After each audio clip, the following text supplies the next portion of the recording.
Egypt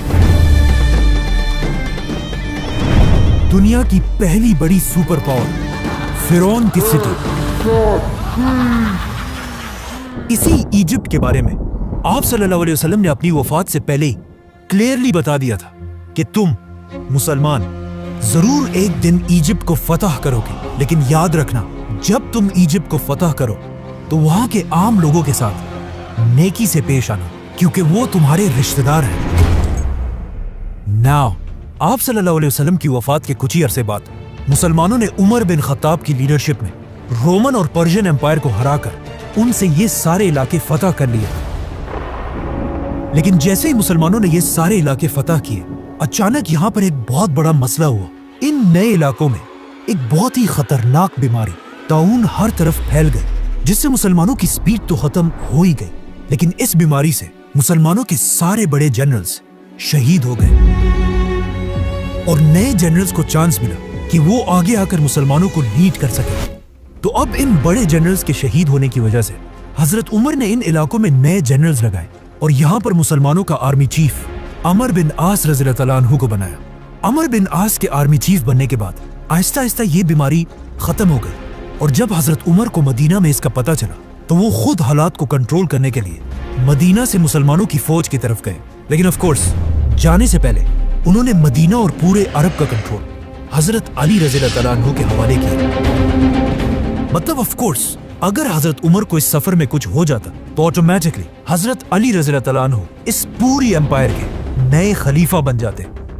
جیسے ہی حضرت عمر Syria پہنچے، وہاں ان کی ملاقات نئے آرمی چیف عمر بن عاص سے ہوئی، اور انہوں نے خلیفہ عمر کے سامنے ایک نیا زبردست پلان رکھا کہ اب ہمیں رکنے کے بجائے ایک نئی دنیا کی طرف جانا چاہیے، ایجپٹ. پر وہی ایجپٹ ہی کیوں؟ مسلمان تو رومن امپائر کے کیپٹل کی طرف بھی جا سکتے تھے، کیونکہ ایجپٹ کوئی عام علاقہ نہیں تھا، اور پچھلے ہزاروں سال سے ایجپٹ دنیا کے سب سے رچ علاقوں میں سے ایک تھا، جس کی طاقت کو قرآن میں بھی بار بار ایکسپلین کیا گیا ہے. لیکن آخر ایجپٹ اتنا پاورفل بنا کیسے؟ آج سے 5000 سال پہلے دنیا کے حالات کچھ ایسے تھے کہ دنیا کی سب سے امپورٹنٹ چیز صرف ایک ہی تھی، پانی. اور جس کے پاس دنیا میں سب سے زیادہ پانی ہوتا تھا وہی پوری دنیا پر راج کرتا تھا. اینڈ آف کورس اس زمانے سے لے کر آج تک دنیا کی سب سے بڑی ریور ایجپٹ میں ہی تھی، نائل ریور. اور آہستہ آہستہ اسی دریا کے پانی کی طاقت کی وجہ سے پوری دنیا سے لوگ ایجپٹ میں آ کر آباد ہونے لگے، جس کی وجہ سے ایجپٹ دنیا کا سب سے طاقتور علاقہ بنا، اور یہاں کے لوگ دنیا کے سب سے رچ لوگ بنے. جس کے بعد انہی لوگوں میں سے ایک آدمی کھڑا ہوا، کنگ نارمر، جس نے پورے ایجپٹ کو یونائٹ کر کے یہاں پر دنیا کی سب سے پہلی بادشاہت بنائی. بٹ ویٹ، یہ تو 5000 سال پرانی کہانیاں ہے، تو آج ہمیں اس سب کا کیسے پتہ ہے؟ ان دو ٹیبلٹس کو غور سے دیکھیں. آج تک آپ نے زندگی میں جتنی بھی ایجپشن رائٹنگز دیکھی ان سب میں دنیا کی سب سے پرانی ایجپشن رائٹنگز یہی دو ٹیبلٹس ہیں، جس میں کنگ نارمر کو کلیئرلی دیکھا جا سکتا ہے.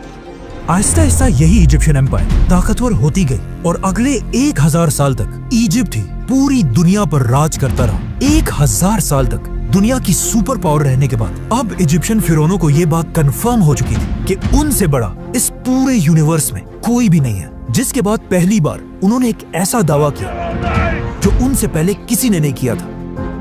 ایجپٹ کے فرعون نے اپنے آپ کو بادشاہ نہیں بلکہ خدا کہا، اور ان فرعونوں نے ایجپٹ میں ایک ایسا ریلیجن بنایا کہ فرعون تو دنیا میں ایک خدا ہے، لیکن تم عوام صرف اور صرف تبھی جنت جا سکتے ہو جب تک تم اپنے خدا فرعون کے غلام رہو، تاکہ کبھی بھی ایجپٹ کے لوگ فرعون کے خلاف بغاوت نہ کر سکے.